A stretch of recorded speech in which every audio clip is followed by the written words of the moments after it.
34 orang alumni yang turut menyumbang kepada pembangunan industri kreatif negara. Terkini graduan Aswara adalah sebanyak 320 orang dengan rekod kebolehpasaran, graduan sebanyak 77%. Dengan wujudnya gig ekonomi ini, ramai juga yang telah membuat keputusan untuk menceburi bidang itu. Namun, majoriti daripada lepasan Aswara, hampir 77% masih lagi tertumpu kepada fokus ataupun bidang yang mereka pelajari sewaktu di Aswara. Secara tidak langsung juga, kebanyakan pelajar-pelajar Aswara mendapat pendarahan praktikal menerusi pelaksanaan bersepadu aktiviti akademik dan aktiviti bukan akademik, seperti penglibatan dalam bengkel, masterclass, produksi, pameran, pertandingan di dalam dan juga luar negara. Aswara juga tidak ketinggalan dalam menyemarakan budaya intelektual menerusi pengajuan program bersama dengan pihak industri.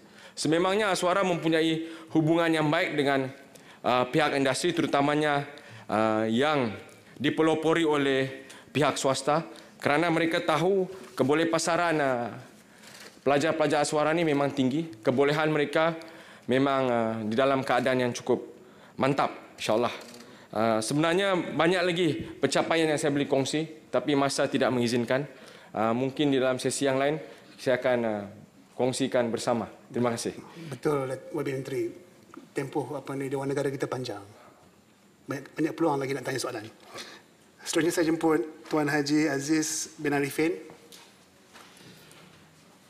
Datuk Seri, yang betul. Soalan saya nombor 7. Wakil Menteri.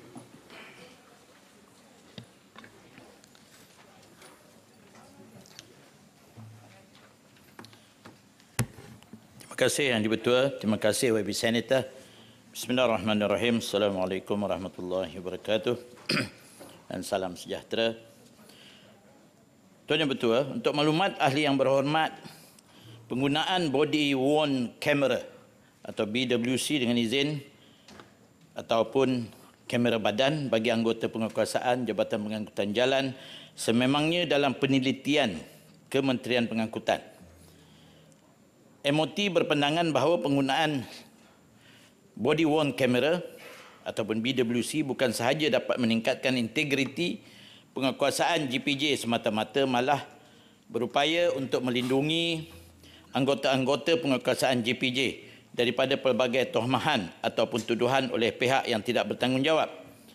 Pada masa ini, pihak GPJ berada di fasa pelaksanaan kajian kebolehaksanaan penggunaannya, termasuk melaksanakan siri-siri dengan izin proof of concept bagi mengkaji pelbagai aspek melibatkan perundangan, pengoperasian, penilaian keupayaan alat BWC dan teknologi yang digunakan, implikasi kewangan serta keberkesanannya bagi meningkatkan integriti ketika melaksanakan aktiviti penguatkuasaan. Sehingga kini terdapat 3 buah syarikat yang menawarkan POC kepada JPJ dan dilaksanakan secara berperingkat. POC ini melibatkan pejabat-pejabat JPJ di seluruh ibu negeri dan cawangan terpilih termasuk di Sabah dan Sarawak. POC ini dijangka akan berakhir pada 30 September 2023 dan laporan penuh akan disediakan dan dihantar ke MOT untuk proses selanjutnya. Terima kasih. Soalan tambahan. Assalamualaikum warahmatullahi wabarakatuh. Terima kasih kepada Datuk Yang Di-Pertua. Selain daripada penggunaan kamera badan yang merupakan satu keperluan pada masa kini, apakah langkah-langkah proaktif kerajaan dalam memastikan nilai-nilai integriti pihak penguatkuasaan, terutama pihak JPJ, ditingkatkan dari masa ke semasa? Terima kasih. Wakil Menteri.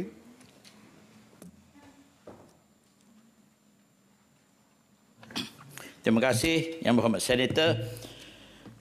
Berkaitan dengan integriti ini, sudah pastinya yang kita tahu di JPJ sendiri memang ada unit integriti yang diketuai oleh daripada agensi SPRM sendiri. Itu sudah pastinya. Dan keduanya selain itu juga dari segi fizikalnya, selain daripada saya katakan di sini mungkin mendidik lah, ya, mendidik kita semualah supaya lebih berintegriti, insya-Allah. The physical part seperti selain daripada kamera BWC ni, iaitu kamera awas dan sebagainya. Ini juga membantu kita dalam penguasaan juga. Ini untuk makluman, untuk awas itu sendiri yang dulunya AES, kita ada 45 kamera, 1 repair, 44 sedang beroperasi, boleh menurunkan keadaan keselamatan di jalan raya daripada high speed dan juga kemalangan 99% kesannya. Dan memang ada kerajaan nak menambah lagi, insya-Allah, sebab dilihat dari segi awas ini ianya amat berkesan. Ini daripada laporan daripada Myros, bahagian keselamatan jalan raya. Jadi sudah pastinya yang berkaitan dengan integriti ini, itulah tadi berbagai program juga dibuat. Ini untuk kepada kita lah, manusiawinya lah. Macam-macam program dibuat oleh bahagian integriti JPJ itu sendiri untuk memastikan selain daripada bantuan luar ini, untuk penguatkuasaan ini ialah untuk kepribadian itu sendiri, program-program dalaman dibuat untuk memastikan pegawai kita senantiasa berintegriti. Dan ada satu lagi iaitu pelaksanaan ABMS dengan izin Anti-Bribery Management System. Ada audit tahunan dalam memastikan integriti anggota itu dibuat. Itu antara program yang dibuat. Jadi insya-Allah ini boleh mengukuhkan dan meningkatkan integriti pegawai-pegawai kita, dan kerja ini memang tidak ada noktahnya. Ini cita kita manusia akan senantiasa diingat, ditegur dan diperingatkan, insya-Allah. Terima kasih. Soalan tambahan. Saya nak bagi Datuk Sifar Raja. Tadi Datuk Dominic saya dah bagi Datuk kan? Awal. Ya. Terima kasih, Tuan Speaker. Yang berhormat, adakah pihak kementerian mempunyai sebarang rancangan jangka masa panjang untuk mengimplementasi elemen teknologi kecerdasan buatan dalam meningkatkan kadar penguatkuasaan secara umumnya, di samping untuk memastikan integriti jabatan terus terpelihara? Terima kasih. Secara umumnya saya menjawab YB Senator bahawa kita memang menuju ke arah itu.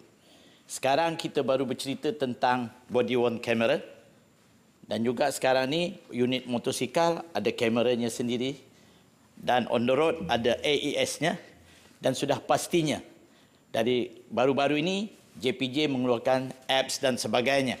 Apps JPJ untuk memastikan tiada, bukan hanya setakat yang tidak betul di atas jalan raya, tapi juga dari segi mengeluarkan lesen memandu, untuk mengelakkan adanya lesen terbang, untuk mengelakkan ada penipuan dalam pendaftaran dan sebagainya. Itu kaedah-kaedah yang sudah dibuat oleh JPJ, dan insya-Allah we are moving ahead dengan izin towards teknologi lebih canggih lagi untuk memastikan integriti kita, jabatan itu sendiri dan pegawai-pegawainya dipertingkatkan dari masa ke semasa, insya-Allah. Terima kasih. Boleh bagi satu lagi ke? Saya jemput Datuk Afandi, Haji Afandi, Babi Haji Afandi untuk mengumumkan Assalamualaikum. Nasib baik. Bagi Menteri. Yang dipertua, kerana ini penting untuk perspektif pengguna. Tak, saya nak bagi peluang sekurang-kurangnya sampai nombor 13 hari. Jadi, ya. Tadi kita tunggu sekejap dari YB Afandi. Ya, Bagi Menteri, Ya. jawab. Terima kasih Tuan Yang Dipertua. Just in time, Yang Berhormat. Ya, konsep just in time.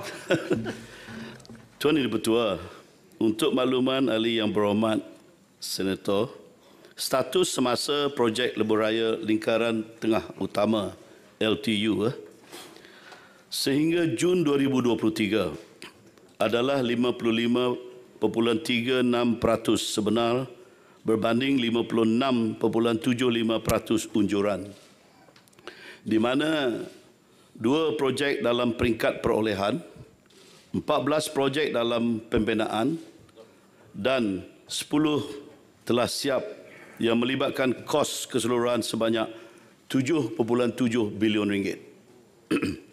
Lingkaran tengah utama ataupun LTU, Seksyen 5B, Kampung Orang Asli Sungai Candan ke Kampung Asap, dan sebahagian Seksyen 5A, Persimpangan Krau, Raup, akan dibuat penyerahan oleh agensi pelaksana iaitu Jabatan Kerja Raya kepada Kementerian Kerja Raya pada 25 Jun 2023, ya, beberapa hari lagi. Dan seterusnya dapat dibuka untuk laluan kenderaan pada 26 Jun tahun 2023 ini.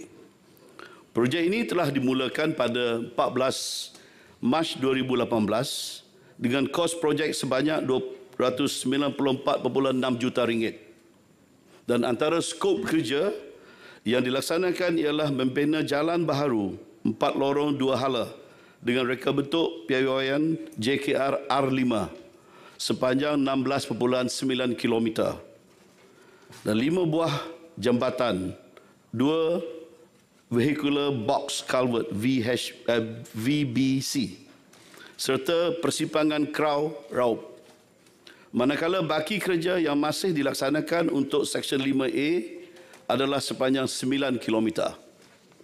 Dengan pembukaan jalan ini, dijangkakan 500,000 kenderaan akan melalui laluan ini sempena sambutan Hari Raya Al-Adha yang menjelang tiba dan pengguna dapat menikmati perkhidmatan masa sehingga 40 minit pada waktu puncak kerana tidak perlu lagi melalui Bandar Bentong dan Raub. Jadi keseluruhan jajaran lingkaran tengah utama LTU dijangka dapat digunakan sepenuhnya oleh orang awam pada tahun 2026. Sekian, terima kasih. Soalan tambahan. Terima kasih Timbalan Datuk Seri Timbalan Betul dan sahabat saya Yang Menteri ini sama-sama ahli parlimen tu. Terima kasihlah atas jawapan Yang Berhormat Menteri. Cuma soalan saya dalam beberapa segmen lagi saya jangka ada beberapa segmen yang terbelakang daripada jadual. Boleh tak Yang Berhormat Menteri menyatakan faktor-faktor yang sektor-sektor tertentu atau segmen-segmen tertentu yang agak terbelakang daripada jadual. Yang lain alhamdulillah, yang ikut jadual alhamdulillah lah. Terima kasih. Yang Tuan Yang Dipertua, sebenarnya kelewatan ini sedikit saja, ya. Tadi telah saya sebut yang sebenar 55.36% berbanding 56.75% unjuran. Jadi sedikit saja peratusannya yang ada kelewatan ni, Yang Berhormat. Jadi untuk makluman Yang Berhormat juga, punca utama kelewatan pelaksanaan pembinaan jalan ataupun pembinaan projek LTU ini disebabkan isu pengambilan tanah, ya, dan isu berkaitan pasca pandemik COVID-19 seperti kekurangan pekerja dan kenaikan harga barang dan sebagainya. Dan antara tindakan yang telah diambil untuk mengatasi isu ini adalah dengan mengadakan tabik urus bersama agensi yang terlibat seperti Jabatan Ketua Pengarah Tanah dan Galian dan juga pihak berkaitan kerajaan negeri, ya. Dan selain itu, Kerajaan Persekutuan juga telah meluluskan permohonan perubahan harga ataupun variation of price atau VOP, ya, bagi membantu kontraktor menangani masalah kenaikan harga barang.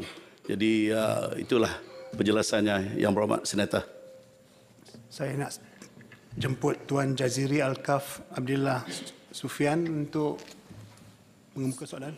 Assalamualaikum Timbalan Speaker Yang Dipertua. Soalan saya nombor 9. Terima kasih. Wabil Menteri. Terima kasih Datuk Yang Dipertua. Terima kasih Yang Berhormat Senator Zikri. Tuan Yang Dipertua, bagi memperkasakan kebolehpasaran graduan KPT melalui Universiti Awam telah bekerjasama dengan lebih 200 syarikat yang melibatkan pihak JLC dan industri melalui memorandum persefahaman MOU dan memorandum perjanjian MOA yang masih aktif. Antara contoh terbaharu MOU yang ditandatangani adalah pertama, Universiti Malaysia Kelantan telah menandatangani perjanjian MOU dengan 7 syarikat gergasi antaranya Sunway, Theme Park dan Skytrack Sdn Bhd. Ini akan memberi manfaat kepada 2,700 pelajar yang melibatkan 3 pengkhususan. Kedua, Universiti Malaya UM telah menandatangani perjanjian MOU bersama Infinity Logistik dan Transport Sdn Bhd Infinity yang melibatkan Fakulti Sains, Komputer dan Teknologi Maklumat. Dalam pada itu, Kementerian turut menandatangani memorandum persefahaman bersama Pertubuhan Keselamatan Sosial Perkeso serta Talent Corporation Malaysia Talent Corp melalui memorandum persefahaman yang ditandatangani juga.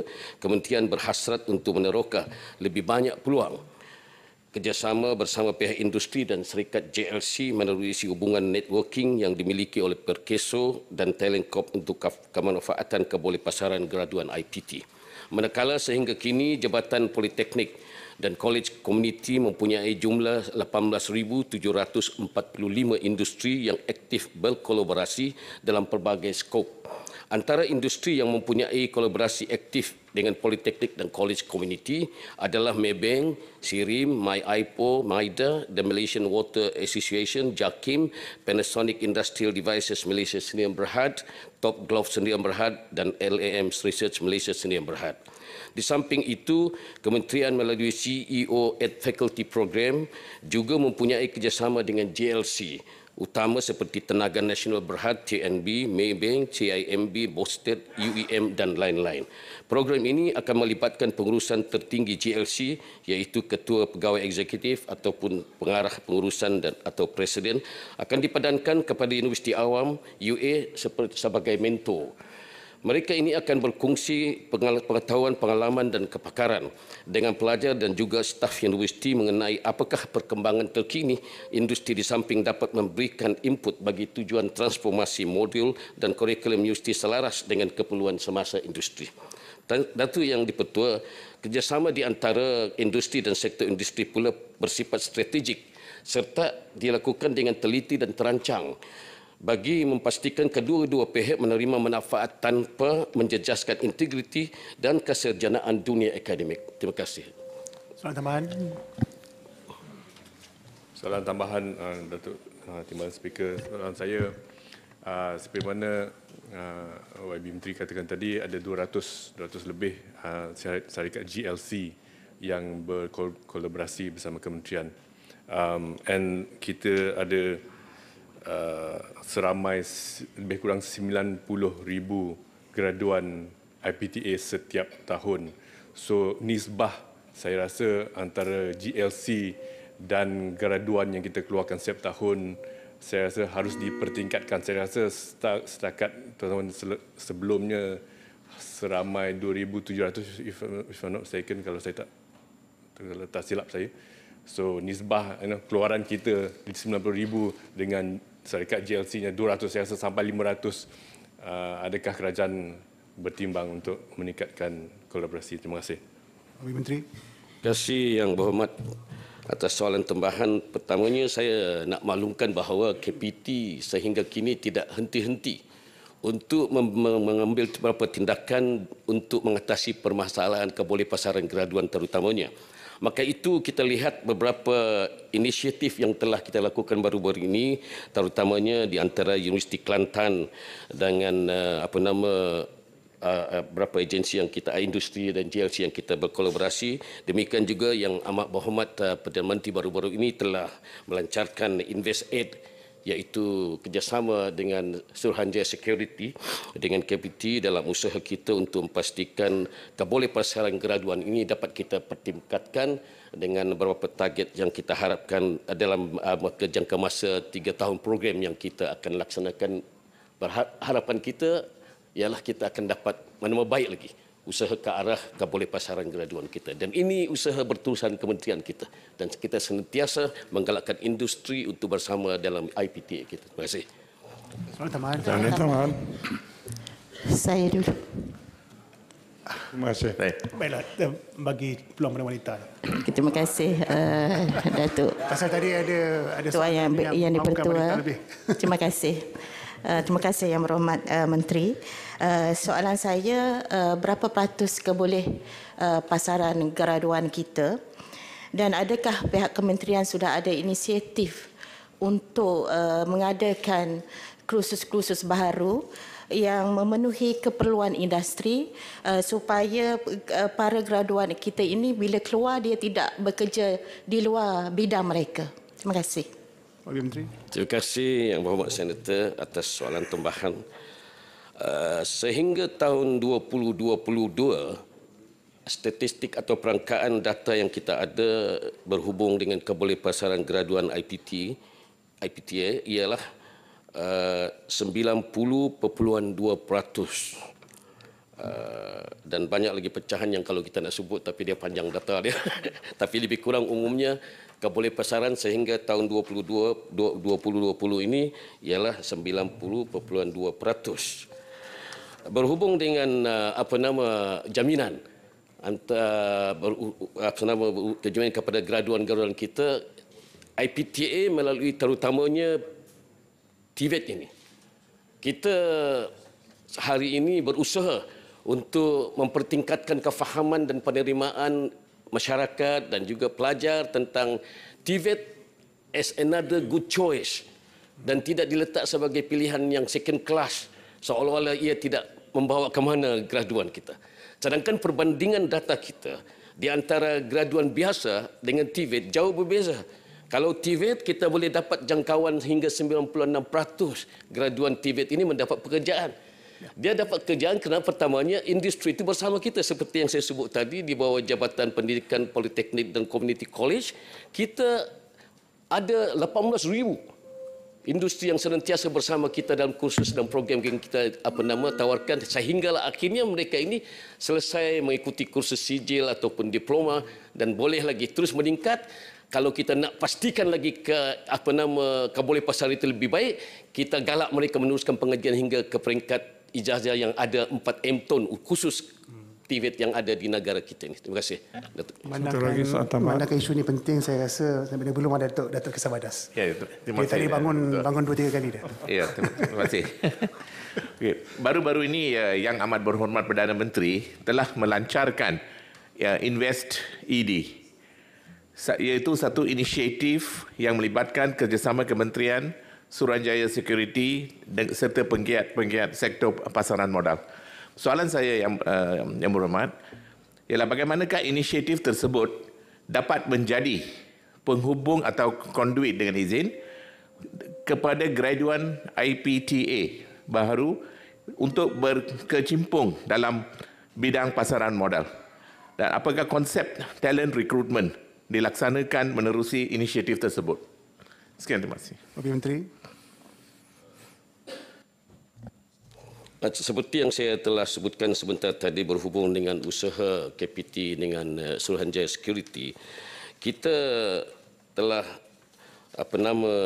membuat satu persefahaman yang mana kita akan menggalakkan beberapa program yang kita akan tempatkan dengan Suruhanjaya ini untuk kita dedahkan bukan hanya dari segi akademik pelajar graduan itu tapi juga dari segi nanti kepakaran mereka. Seperti yang saya katakan tadi, baru-baru ini Yang Berhormat Perdana Menteri telah melancarkan inisiatif terbaru tersebut yang dipanggil Invest tadi itu akan memberi manfaat lebih kurang kepada 9,000 mahasiswa. Para peserta yang dalam program ini akan berpulang untuk memperoleh pengetahuan teknikal dalam pasaran modal di samping membangunkan kemahiran mereka dalam diri melalui program pementoran, iaitu ada beberapa korporat ataupun yang ada di Suruhanjaya ini akan memberikan mereka pendedahan.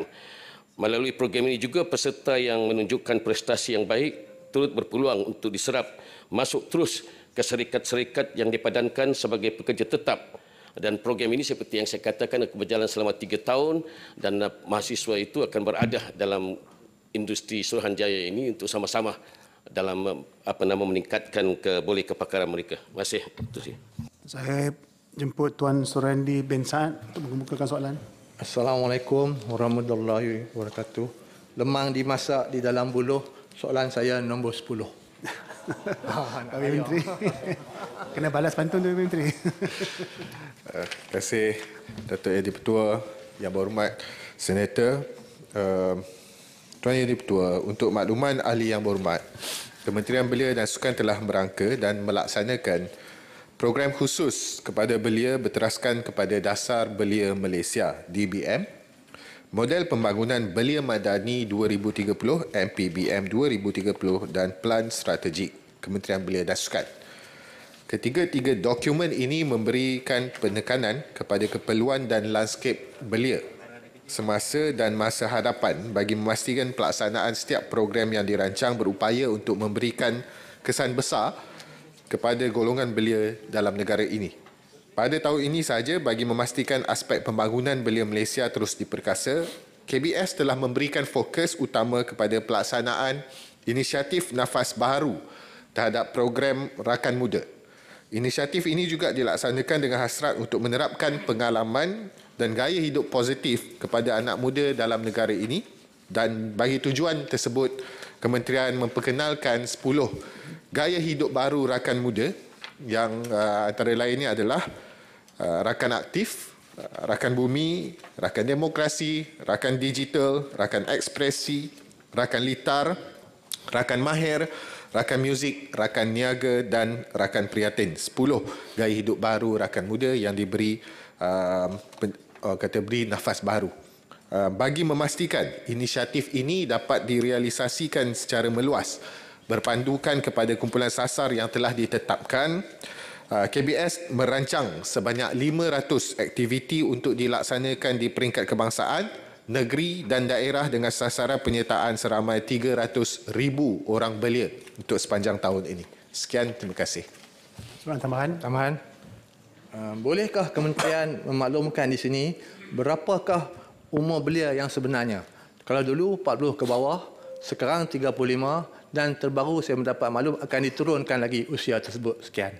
Pak Menteri. Yang berhormat, untuk had umur belia di bawah dasar belia Malaysia, kita tetapkan iaitu antara 15 hingga 30 tahun.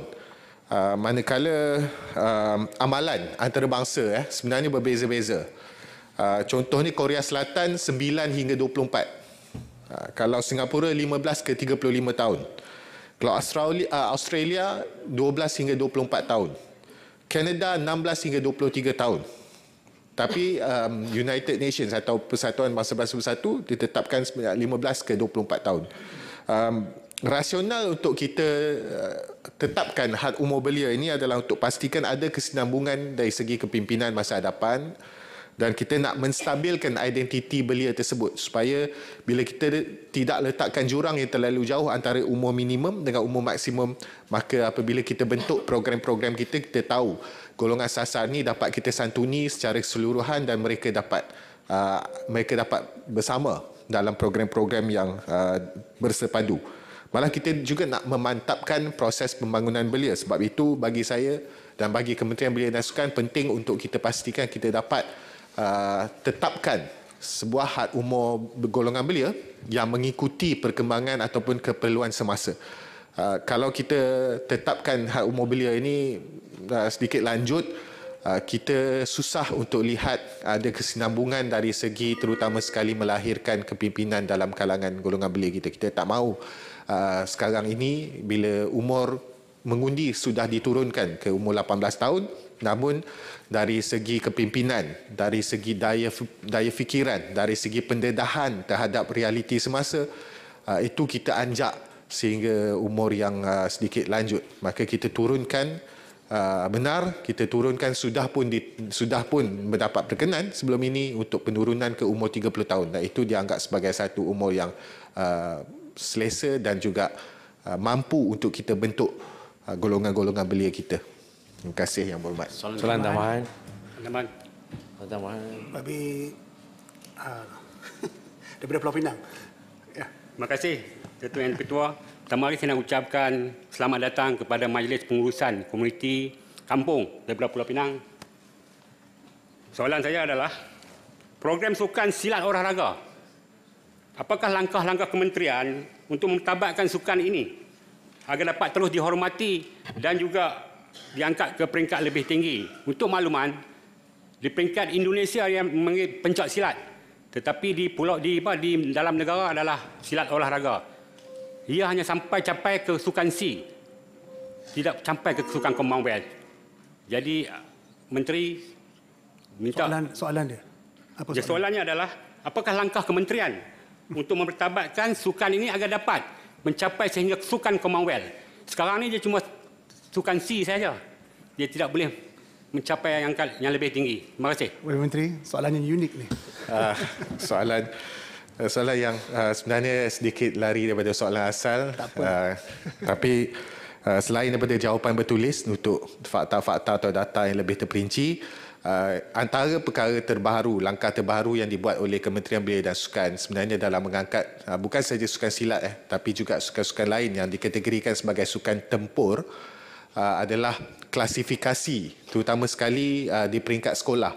Untuk pengetahuan, pembangunan sukan tidak hanya terangkum dalam bidang kuasa Kementerian Belia dan Sukan, tapi juga sebenarnya untuk kita tengok bakat-bakat ini lebih menyelah dan lebih membangun, kita kena libatkan banyak kementerian-kementerian lain atau sektor-sektor lain, terutama sekali sektor sekolah di bawah Kementerian Pendidikan Malaysia. Dan sebab itu, baru-baru ini Jawatankuasa Kabinet Pembangunan Sukan telah pun mencapai beberapa ketetapan, antaranya adalah penubuhan sebuah High Level Council ataupun Majlis Pengurusan Tertinggi yang mana baru sahaja bermusyarat dan mengambil keputusan untuk memastikan sukan tempur termasuk silat dan beberapa lain, karate, taekwondo dan sebagainya, yang mana sebenarnya adalah antara penyumbang terbanyak kepada pingat-pingat kita dalam sukan si dan beberapa kejohanan-kejohanan lain untuk diklasifikasikan sebagai sukan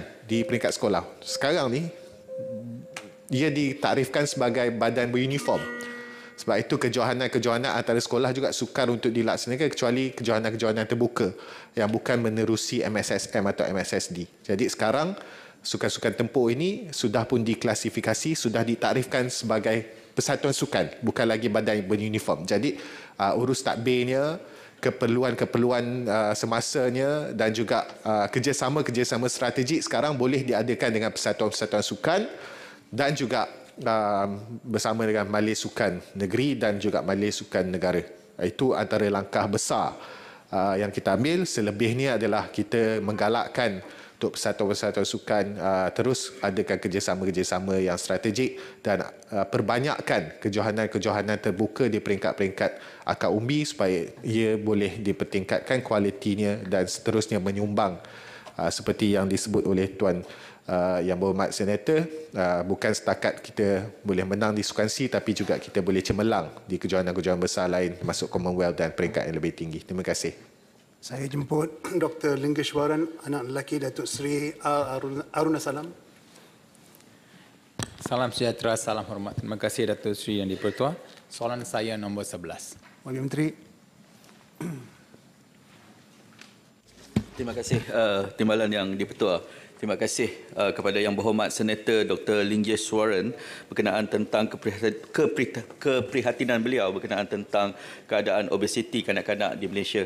Berdasarkan hasil tinjauan kebangsaan kesihatan yang telah dijalankan, prevalent obesity di mana BMI, Body Mass Index atau indeks jisim tubuh secara keseluruhan dalam kalangan kanak-kanak di sekolah berumur 10 hingga 18 tahun meningkat daripada 12.3% pada tahun 2012 kepada 14.8% pada tahun 2017 dan 14.3% pada tahun 2023. Mengikut negeri pula, Perlis mencatat peratusan obesiti yang paling tinggi iaitu 15.2% pada tahun 2022 dan pada tahun 2012 dan pada tahun 2022 peningkatan sebanyak 18% peratusan obesiti di negeri Perlis. Dan juga saya akan memberikan jawapan secara bertulis berkenaan tentang semua negeri-negeri dan juga peratusan-peratusan kenaikan kadar peratusan obesiti. Dan juga pihak Kementerian Kesihatan KKM telah melaksanakan beberapa pendekatan menangani masalah obesiti dalam kalangan kanak-kanak seperti memasukkan komponen pemakanan dalam kurikulum sekolah, saringan status pemakanan dalam kalangan murid sekolah dan merujuk murid yang obes kepada pegawai sains pemakanan untuk sesi runding cara pemakanan.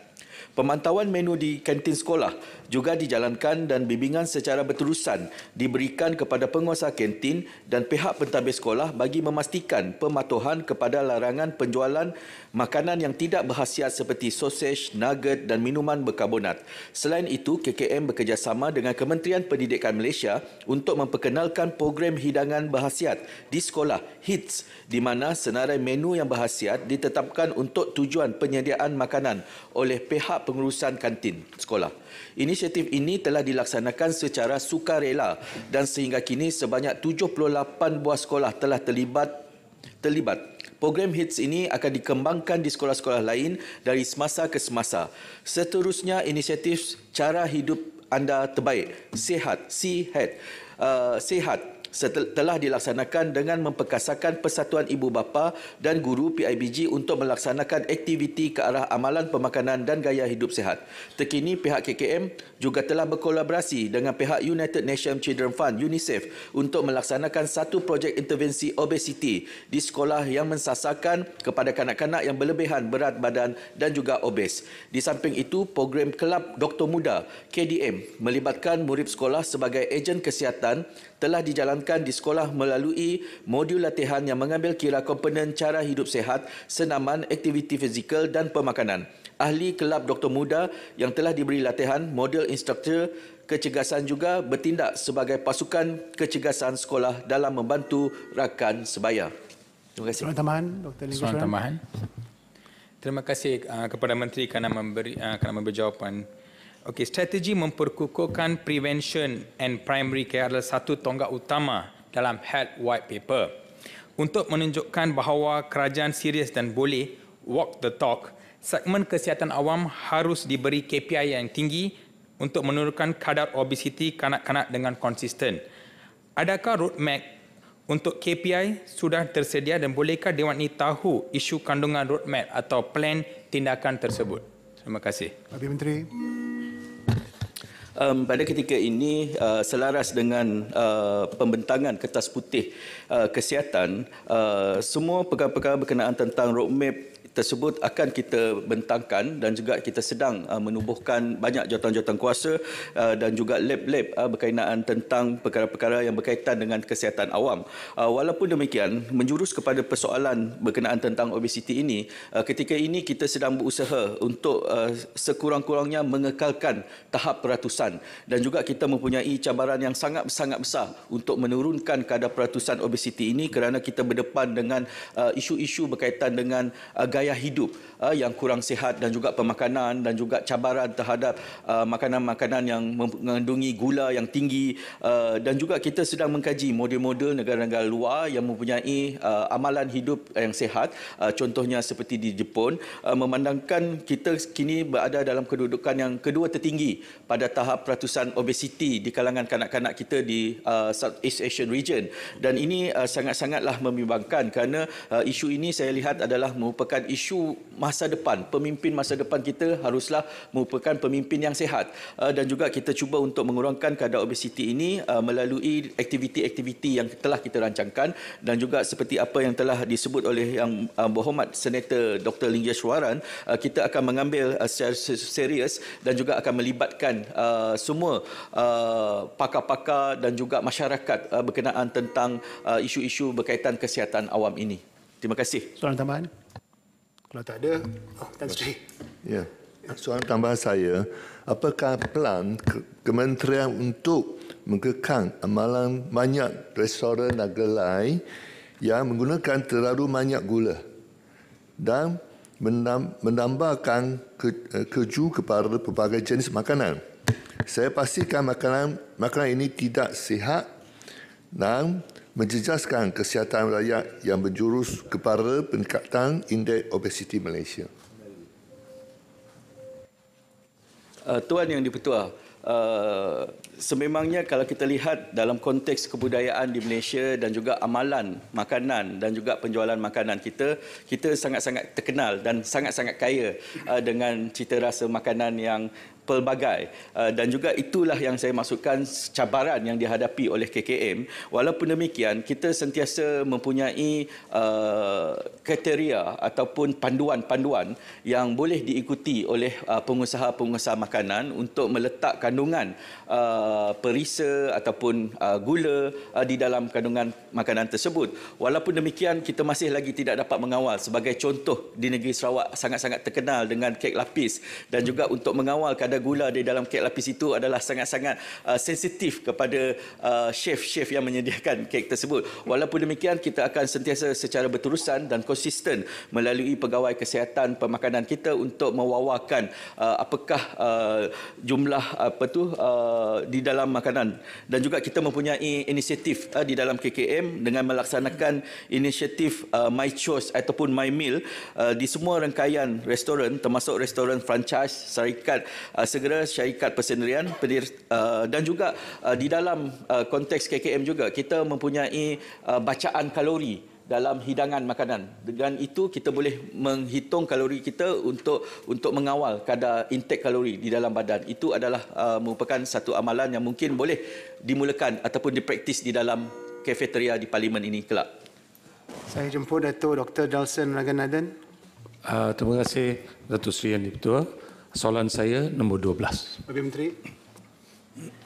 Bismillahirrahmanirrahim. Tuan Yang di-Pertua, Kementerian Pembangunan Wanita, Keluarga dan Masyarakat telah merangka dan melaksanakan pelbagai inisiatif dalam konteks memperkasa dan mensejahterakan warga emas di negara ini. Inisiatif dan program yang dilaksanakan adalah berdasarkan kepada dimensi penuaan yang terkandung dalam dasar warga emas negara, iaitu penuaan aktif, penuaan positif, penuaan sehat, penuaan produktif dan penuaan menyokong.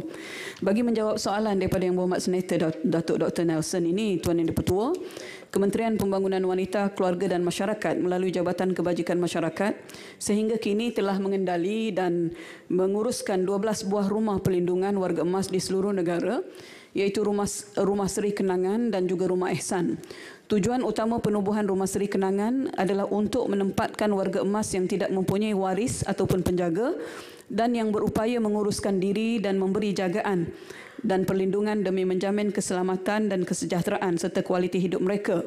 Manakala Rumah Ehsan adalah bagi menempatkan warga emas yang tidak berupaya mengurus diri sendiri, tidak menghidapi penyakit berjangkit dan disahkan oleh pegawai perubatan kerajaan sebagai penyakit melarat. Dalam menyokong usaha untuk mengekalkan golongan warga emas dapat terus menikmati kehidupan bersama keluarga, KPWKM melalui JKM telah pun menyediakan bantuan warga emas sebanyak RM500 sebulan sebagai saraan hidup kepada warga emas yang memerlukan bantuan untuk terus tinggal dalam komuniti. Bagi yang memenuhi syarat, bantuan ini boleh juga dipertimbangkan kepada warga emas yang mempunyai anak-anak tetapi anak-anak mereka berpendapatan rendah dan tidak mampu untuk menyumbang kepada ibu dan bapa mereka. Dan pada masa yang sama, Tuan Yang di-Pertua, kita di peringkat KPWKM juga mempunyai beberapa lagi inisiatif, iaitu PAWE, pusat aktiviti warga emas kepada warga emas ini kurang lebih 161 buah di seluruh negara. Kita juga ada khidmat bantu di rumah dan juga pusat program sokongan sosial setempat yang memberi manfaat kepada 3,700 orang warga emas. Tuan Yang di-Pertua, tindakan menghantar ibu bapa ke institusi penjagaan warga emas seharusnya merupakan langkah terakhir dan bukannya tindakan permulaan dalam menyelesaikan masalah penjagaan golongan itu dalam keluarga. Seperti mana kita meletakkan tanggungjawab ibu bapa kepada anak-anak, maka tanggungjawab kepada ibu bapa juga adalah terletak kepada anak-anak. Terima kasih Tuan Yang di-Pertua. Soalan tambahan. Soalan tambahan. Sebelum soalan tambahan, daripada setahun lebih yang saya berada di sini, masih lagi 12 SK dan sama juga angka tersebut belum naik-naik lagi, tetapi warga tua ataupun warga menua, statistik dia semua tahu sudah naik. Maka saya harapkan bahawa satu tindakan segera diambil oleh kementerian, dan seterusnya apakah rancangan kementerian untuk membuka pusat jagaan harian daycare center dengan izin untuk kategori yang sama. Terima kasih Yang Berhormat. Tuan Yang Di-Pertua, memanglah kita mendapat maklumat bahawa negara kita akan menjadi sebuah negara tua berdasarkan pada kajian United Nations pada tahun 2030. Tetapi tidak bermakna semua warga tua itu memerlukan perlindungan daripada pihak kerajaan. Saya mengakui bahawa kita ada 12 pusat perlindungan ini, dan sebenarnya kalau kita lihat di sudut kapasitinya adalah 1,640. Tetapi yang masuk ke tempat pusat yang rawatan yang kita sediakan tidak pun melebihi daripada kapasiti itu, masih boleh lagi dimuatkan. Dan pada masa yang sama, perancangan pembinaan baru untuk institusi warga emas juga ada di dalam rangka kerja kita, di mana kerajaan mempunyai perancangan membina 2 lagi institusi warga emas dan yang baru, iaitu kompleks Ehsan di Slim River. Kos projek lebih kurang 77 juta dan dalam proses penyediaan dokumen, dan pada masa yang sama membina kompleks penyayang Sinar Kasih Pulau Pinang yang juga dijangka siap dalam tahun ini. Tuan Yang Di-Pertua, adapun di sudut harian itu, kita telah pun menyediakan pusat aktiviti warga emas yang boleh juga anak-anak ini menghantar ibu bapa ke situ untuk beraktiviti bersama dengan komuniti. Terima kasih Tuan Yang Di-Pertua. Kalau tak ada soalan tambahan, saya rasa saya boleh... Satu yang Di-Pertua. Saya nak ambilkan soalan 13 ni. Okay. Soalan 13 saya benarkan, tapi tak ada soalan tambahan. Lepas ditanya soalan, Menteri menjawab. Tak ada soalan tambahan. Terima kasih Tuan Yang Di-Pertua. Soalan saya nombor 13. Menteri. Terima kasih Datuk Yang Di-Pertua. Terima kasih Yang Berhormat Tan Sri Muhammad Hanifah. Tuan Yang Di-Pertua, bagi membantu pelajar yang layak tetapi gagal mendapat penempatan di institusi pendidikan tinggi awam IPTA, Kementerian telah mengambil langkah-langkah berikut. Pertama, pelajar yang tidak berjaya ditawarkan tempat di IPTA dan ILKA boleh membuat permohonan rayuan. Penawaran permohonan rayuan adalah untuk mengisi kekosongan tempat jika pelajar yang berjaya pada masa pertama tetapi menolak tawaran. Pelajar yang membuat permohonan rayuan hanya akan ditawarkan program pengajian luar pilihan sekiranya mereka menyatakan persetujuan untuk menerima program pengajian di luar pilihan semasa mengemukakan permohonan rayuan di EPU online. Kedua, KPT melalui Jabatan Politeknik dan College Community telah memudahkan proses kemasukan. Ini bermaksud permohonan boleh dibuat sama ada melalui EPU online ataupun secara walk-in terus dengan sesebuah institusi tersebut. Prosedur yang sama juga berlaku di 4 institusi latihan kamaran awam ILKA yang menyertai EPU.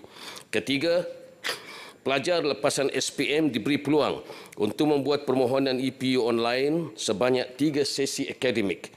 Sebagai contoh, lepasan SPM 2021 yang layak tetapi gagal permohonan EPU online sesi akademik 2022-2023 boleh membuat permohonan pada sesi akademik 2023-2024 dan sesi akademik 2024-2025. Pelajar juga boleh menggunakan keputusan peperiksaan ulangan yang ditampal di sijil pelajaran Malaysia. Keempat, Politeknik, College Community, institusi latihan kamaran awam dan institusi pendidikan tinggi swasta turut dilibatkan dalam program promosi Jom Masuk Ju. Melalui EPU online, pelajar bebas membuat pilihan bidang yang ingin dipelajari di peringkat pendidikan tinggi, namun kejayaan pelajar mendapat tempat di IPTA bukan hanya melihat kepada pencapaian akademik semata-mata tetapi bergantung kepada kedudukan merit, memenuhi syarat dan syarat khas yang ditetapkan. Bilangan tempat yang disediakan serta lulus temuduga dan atau ujian bagi program pengajian yang menetapkan keperluan berkenaan. Secara kesimpulannya, Kementerian senantiasa mengambil serius semua usaha meningkatkan akses ke pendidikan tinggi dan konsisten mempergiat dan menyebar luas akses ke pendidikan tinggi. Sehubungan itu, KPT juga tidak menghalang pelajar yang ingin menyambung pelajaran melalui saluran terbuka universiti awam maupun institusi pendidikan tinggi swasta yang menawarkan bidang yang diminati pelajar.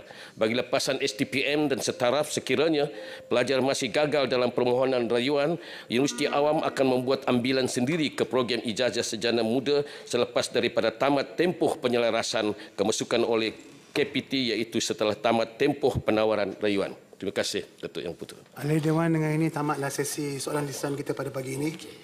Setiausaha. Aturan Urusan Mesyuarat dan Usul-Usul DR 18/2023 Rang Undang-Undang Tenaga Boleh Baharu Pindaan 2023 menyambung semula perbahasan ke atas masalah bahawa rang undang-undang ini dibacakan kali yang kedua sekarang. Dengan ini saya menjemput Tuan Haji Apandi Mohamad untuk membahas.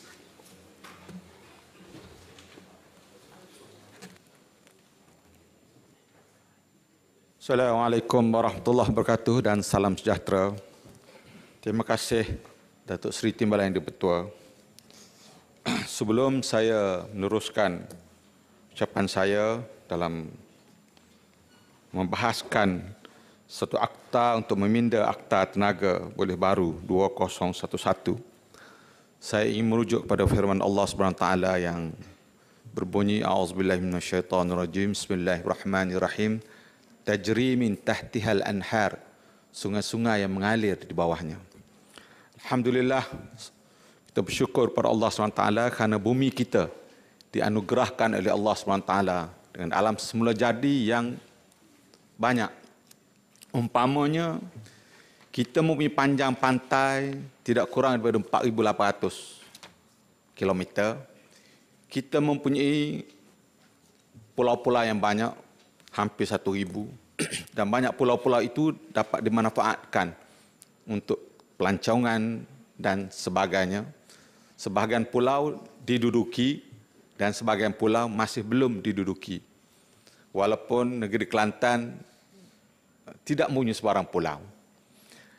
Pada masa yang sama, kita melihat bahawa kita mempunyai sungai-sungai yang datang daripada ulu-ulu. Banyak sungai-sungai. Dan juga kita melihat bahawa tenaga angin yang telah digunakan oleh beberapa negara-negara maju tapi belum dimanfaati, belum dieksploit oleh negara kita. Begitu juga beberapa sumber-sumber alam semula jadi. Kalau kita nak membuat tenaga ni, nak membekal tenaga, dulu menggunakan diesel, petrol, arang batu.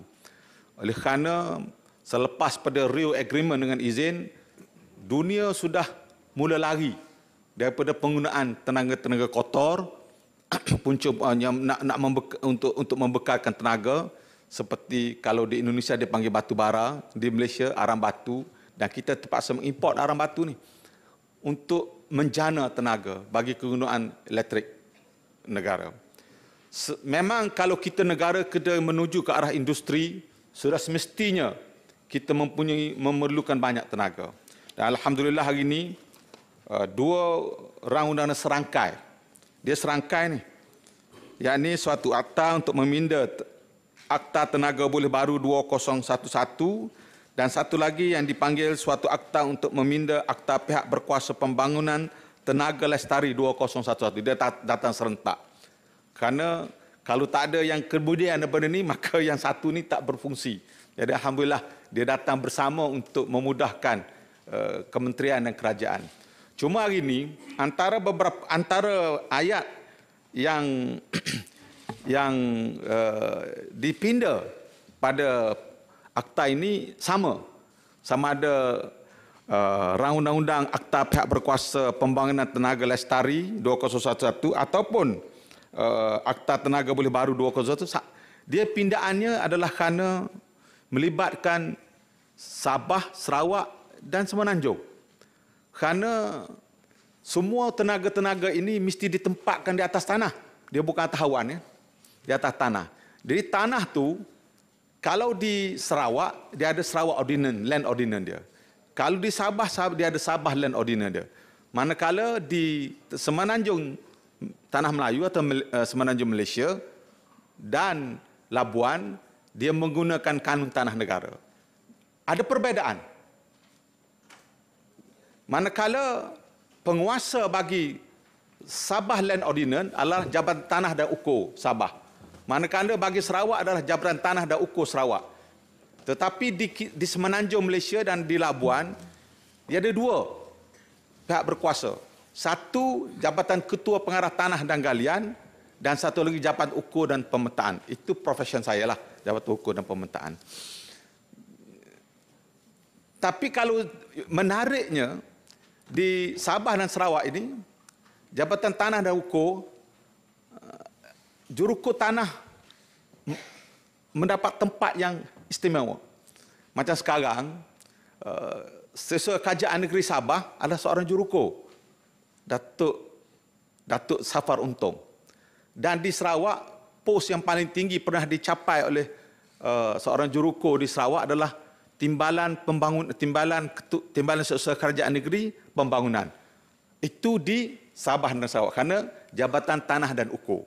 Jadi sebab mengapa diperkenalkan pindaan ini? Misal kata dia kata pindaan seksyen ini menteri boleh melalui perintah yang disiarkan dalam warta menggantung kuat kuasa keseluruhan atau mana-mana peruntukan akta ini di bahagian-bahagian yang berlainan di Malaysia. Kerana disebabkan oleh land matters yang dikuasai land matters Sabah, Sarawak dan Semenanjung Malaysia yang berbeza. Cuma saya nak maklumkan mencadangkan pada pihak kerajaan hari ini, oleh kerana kita mempunyai sumber alam semula jadi yang sangat meluas. Kalau dulu kita selepas pada kita lari daripada petrol, diesel dan arah batu, kita pergi kepada empangan. Dan empangan ni memerlukan kos yang besar. Empangan kenyir, empangan pegau, empangan bakun dan liwagu dan sebagainya. Banyak berbagai empangan. Kita memerlukan kos yang besar dan kuasa menjana kalau berbanding dengan yang dikeluarkan oleh sama ada diesel dan petrol, dia lebih kecil.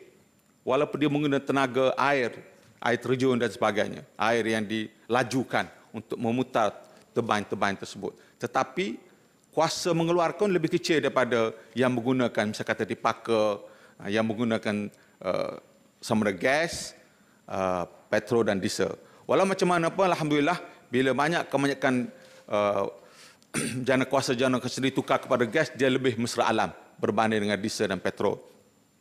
Kemudian berskala kecil, kalau macam di Kelantan dia berpuluh-puluh, dia pergi kepada mini hydro, juga menggunakan tenaga sungai. Tenaga sungai, mana aliran sungai dialihkan sedikit untuk menjalankan turbin dan adalah sekitar persekiraan tertentu yang dapat dimanfaatkan, tapi kuasanya belum cukup untuk menjalankan untuk membantu industri. Tapi sekarang ni alhamdulillah nampaknya kita progres, kita makin maju sedikit, kita telah menggunakan tenaga solar dan tenaga solar pun memerlukan keluasan tanah yang besar juga. Kalau setakat 100 hektar tu dia tidak boleh mengeluarkan tenaga yang banyak. Tapi alhamdulillah kita tengok banyak yang telah beralih kepada tenaga solar.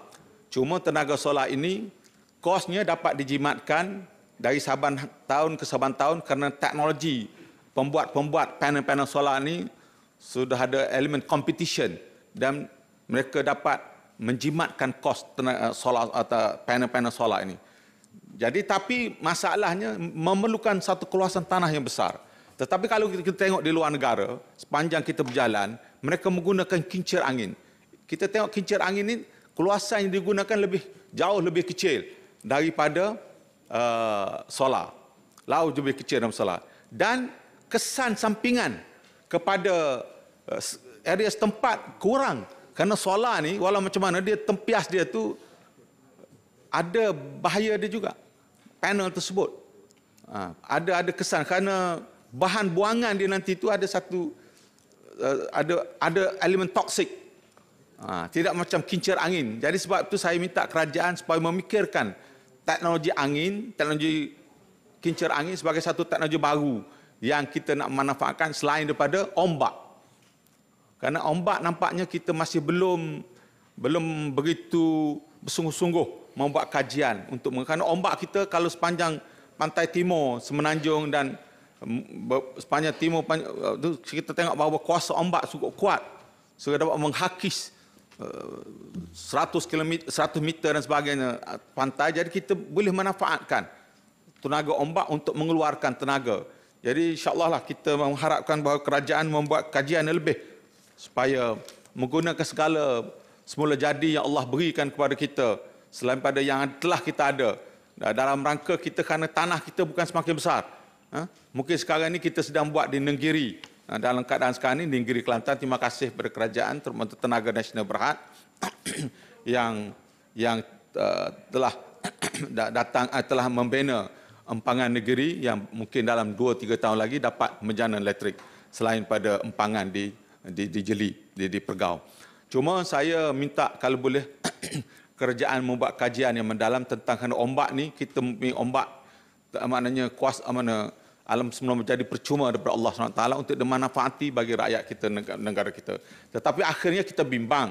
Sampai satu peringkat kita bimbang, takut-takut negara kita terpengaruh dengan negara-negara maju hingga terpaksa menggunakan tenaga nuklear. Ya, ini yang dibuat oleh negara-negara maju kerana mereka merasa mereka tidak ada pilihan. Mereka terpaksa menggunakan tenaga nuklear. Ini amat bahaya. Bila mana berlaku kebocoran seperti mana yang berlaku di Fukushima dan sebagainya, amat bahaya kepada kawasan setempat. Jadi saya mohon supaya kerajaan, memanglah kerajaan menteri oleh kerana melibatkan Sabah, Sarawak dan Semenanjung, sememangnya kuasa perlu diberi kepada menteri untuk memastikan tenaga ini cukup di semua kawasan di negara kita. Walaupun saya faham macam di Sabah, gangguan-gangguan masih banyak berlaku dan untuk negeri Sabah lebih banyak lagi industri, maka kerajaan mesti memikirkan lebih banyak jana kuasa untuk melancarkan kalau negeri Sabah ingin menjadikan negeri tersebut lebih banyak kawasan-kawasan industri. Kerana kita perhatikan bahawa kalau dulu, kemudian selain daripada itu, masing-masing negeri ni, Tan Sri Dipertua, dia ada penguasa masing-masing. Kalau misalnya kata di Semenanjung, Tenaga Nasional Berhad. Tapi di Sabah, Sabah Electricity Board. Kalau nama tak ditukar lah, saya betul-betul. Sabah Electricity Board, dan di Sarawak pun dia ada Sarawak